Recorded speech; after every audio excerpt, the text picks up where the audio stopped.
Doctor Yunus পালিয়েছে, ওই যে দেখেন প্লেনে করে চলে গেছে, আর আসবে না।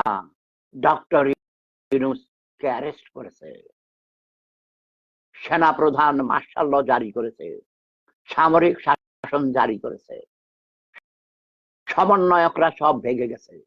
এই যে দেখেন ট্রেনের মধ্যে বসে আছে, ডোমেস্টিক ফ্লাইটে সেই ছবি তুলে দিয়ে দিছে যে তারা পালিয়ে দুবাই গেছে, কেউ ব্যাংকক গেছে, কেউ মালয়েশিয়া গেছে, চলে গেছে, আর আসবে না। ভাই ভাই ভাই, কি দিয়া জন্ম দিছে এদেরকে, এই মুরুক্ষের জাতদেরকে।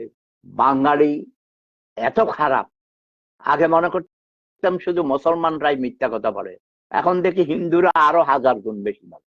হিন্দু, বৌদ্ধ, খ্রিস্টান, উপজাতি, উপজাতি উপজাতি যত আছে সব মিথ্যুক। ডলি আক্তার তনু লিখছে, আপনি দেশে আসবেন কবে?